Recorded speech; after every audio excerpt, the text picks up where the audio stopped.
Gas stove కొలరెక్టాల్ సమస్యలకు ఇంకా భయం వద్దు. మన హైదరాబాద్ లోనే వరల్డ్ క్లాస్ ట్రీట్మెంట్. అతిథిలా రండి, కుటుంబ సభ్యుడిలా వెళ్ళండి.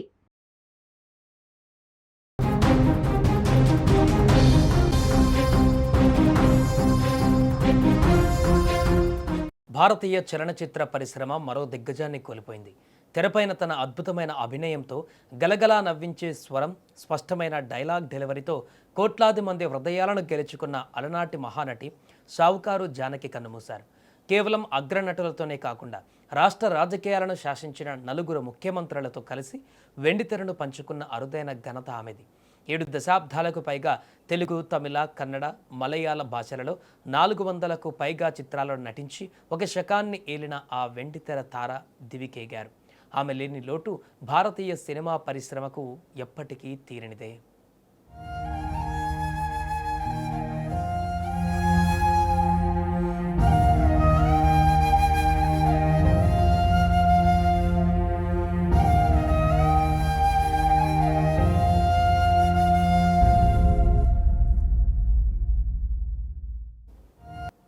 తెలుగు చిత్ర పరిశ్రమ గర్వించదగ్గ ఈ నక్షత్రం 1931 డిసెంబర్ 12న ఆంధ్రప్రదేశ్లోని రాజమండ్రిలో ఒక కన్నడ మాధ్వ బ్రాహ్మణ కుటుంబంలో జన్మించారు. ఆమె అసలు పేరు శంకరమాంచి జానకి. తండ్రి టేకుమల్ల వెంకోజీరావు పేపర్ పరిశ్రమలో నిపుణులుగా పనిచేశారు. తల్లి సచిదేవి. విద్యాభ్యాసం అస్సాంలోని గౌహతి విశ్వవిద్యాలయంలో సాగింది. చిన్నతనం నుంచే ఆమెకు కళలపైన మక్కువ ఎక్కువ. రేడియో నాటకాలలో పాల్గొంటూ తన గొంతుకతోనే శ్రోతలను కట్టిపడేసేవారు. రంగస్థల ప్రదర్శనలు ఇస్తూ నటనపై ఉన్న మక్కువను పెంచుకున్నారు. ఆమె చెల్లెలు కృష్ణకుమారి కూడా తెలుగు తెరపైన ప్రముఖ నటిగా రాణించి అందరినీ మెప్పించారు. ఇక వివాహం తర్వాతే జానకి గారి అసలు సినీ ప్రయాణం ప్రారంభమైంది. 1947లో శంకరమాంచి శ్రీనివాసరావుతో ఆమె వివాహం జరిగింది. ఆ తర్వాత 1950లో ప్రముఖ దర్శకులు ఎల్వి ప్రసాద్ తెరకెక్కించిన షావుకారు సినిమాతో ఆమె ఇండస్ట్రీలోకి అడుగుపెట్టారు. ఆ చిత్రంలో ఆమె నటనకు ప్రేక్షకులు ఫిదా అయిపోయారు. సినిమా ఎంత పెద్ద విజయమైందంటే ఆ సినిమా పేరులోనే ఆమె పేరు శాశ్వతంగా కలిసిపోయింది. అప్పటి నుంచి అందరూ ఆమెను షావుకారు జానకి అని పిలవడం ప్రారంభించారు. తొలి చిత్రంతోనే నటిగా అద్భుతమైనటువంటి గుర్తింపు తెచ్చుకున్న ఆమె వెనుదిరిగి చూసేటువంటి అవసరమే రాలేదు.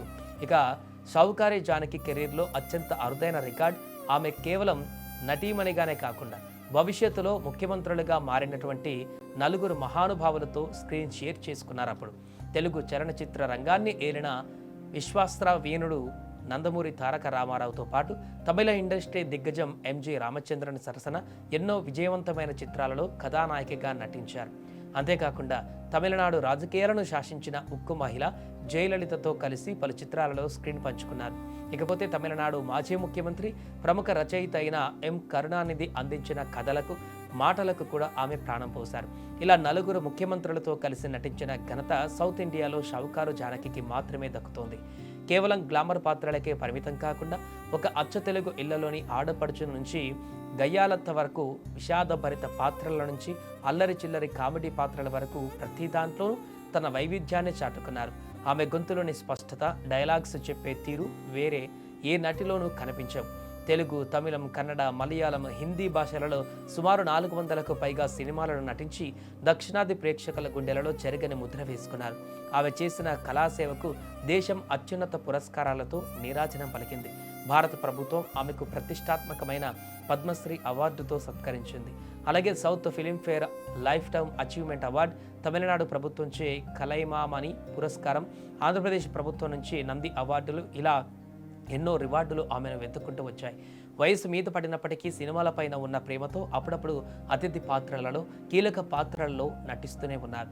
శ్వాసకోశ సంబంధిత అనారోగ్య సమస్యలతో చెన్నై కావేరీ ఆసుపత్రిలో చికిత్స పొందుతూ 94 ఏళ్ల వయసులో ఆమె తుది శ్వాస విడిచారు. ఆమె భౌతికంగా మన మధ్య లేకపోయినా ఆమె నటించిన చిత్రాలు ఉన్నంత వరకు, తెలుగు సినిమా చరిత్ర ఉన్నంత వరకు షావుకారు జానకి అనే పేరు అజరామంగా నిలిచిపోతుంది. మహానటి షావుకారు జానకి ఆత్మకు శాంతి చేకూరాలని కోరుకుంటూ ఆమె కుటుంబ సభ్యులకు మన ప్రగాఢ సానుభూతిని కూడా తెలియజేద్దాం.